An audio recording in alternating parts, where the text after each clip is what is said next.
Salam Pak Bambang, saya mau izin bertanya, jika Yesus itu Allah, mengapa bisa mati? Mohon pencerahannya.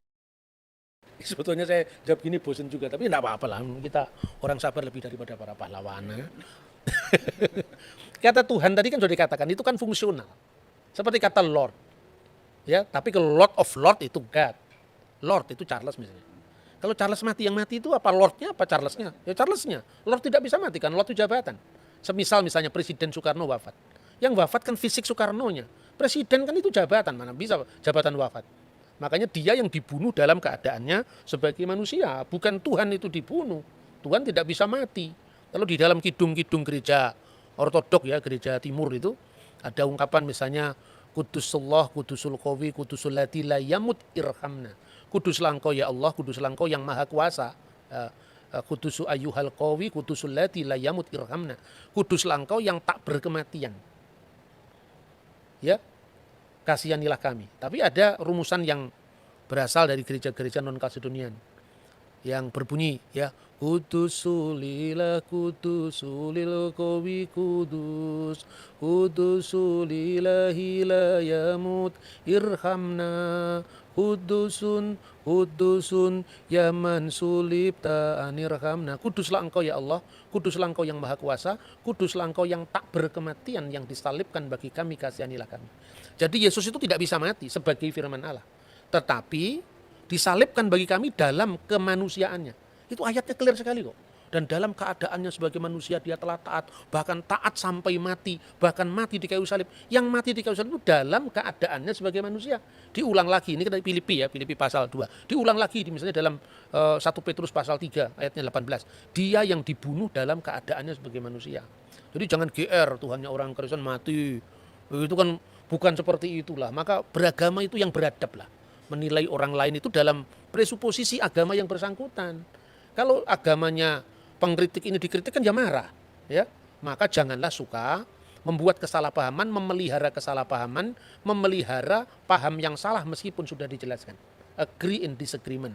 Kita berbeda dalam, ya kita setuju dalam ketidaksetujuan. Kita memang berbeda, kita memang tidak sama, tapi kita bisa bersama-sama. Bahwa dalam setiap agama itu punya misi, punya dakwah yang tidak usah dipersoalkan. Kalau di Kristen misalnya Rasul Paulus pernah mengatakan, celakalah saya kalau saya tidak memberitakan Injil. Celakalah aku apabila aku tidak memberitakan Injil. Kemudian apa harus disebut? Oh, Kristen itu hati-hati.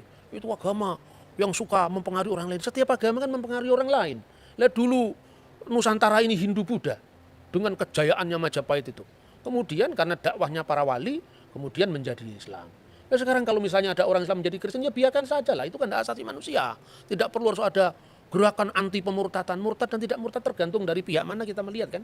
Marilah kita berspiritualitas yang berbhinneka tunggal ika, berbeda-beda tetapi satu. Tidak usah usil dengan orang lain, apalagi itu orang yang agamanya sungguh berbeda dengan dia, tidak bisa dipahami menurut dia. Itu saya kira ya, semoga ini bisa mencerahkan. Pak, ini yang terakhir Pak. Ayat-ayat mana yang membuktikan atau menyebutkan bahwa Yesus itu adalah Tuhan? Ya tentu banyak sekali ya. Misalnya Kisah Rasul pasal 2 ayat 36. Karena Allah telah menjadikan Yesus yang kamu salibkan sebagai Tuhan dan Kristus. Tapi sekali lagi, ini kata Tuhan ini maknanya Lord loh. Nah, Adonai, tetap pemilik, pemelihara ya, fungsional. Kalau itu perlu ditambahkan, jangan hanya mengatakan pertanyaan Yesus di mana disebut Tuhan. Tapi di mana Yesus disebut Allah. Dalam Yohanes 1 ayat 1, firman itu bersama-sama dengan Allah dan firman itu adalah Allah.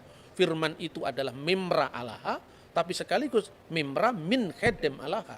Firman yang itu adalah bersama-sama dengan Allah, min khedem Allah, sekaligus firman itu adalah Allah sendiri.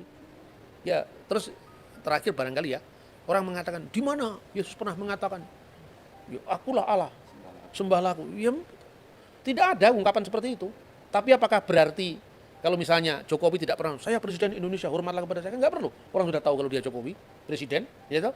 Tuh, kalau dalam konteks kitab suci, pertanyaan itu bisa dibalik. Di mana di dalam ayat Alkitab pernah dikatakan, aku, kata Yesus, bukan Allah. Jangan sembah aku. Enggak ada. Apa berarti mereka mau mengaku? Kalau gitu Yesus Allah kan tidak seperti itu. Wong dia Islam kan tidak mungkin mengaku Yesus adalah Allah. Kita Kristen tidak mungkin mengakui Quran itu adalah firman Allah atau Muhammad adalah Rasulullah atau Nabi Allah. Setiap agama itu kafir terhadap agama lain.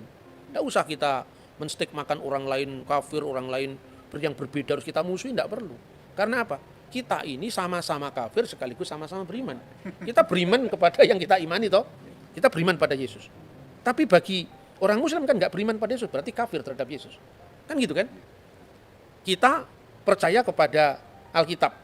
Yang lain nggak percaya kepada Alkitab. Kamu kafir terhadap Alkitab, tapi kamu beriman pada Vedamu. Kamu beriman pada Tipitakamu, kan gitu kan? Jadi itulah etika kita dalam berbangsa dan bernegara.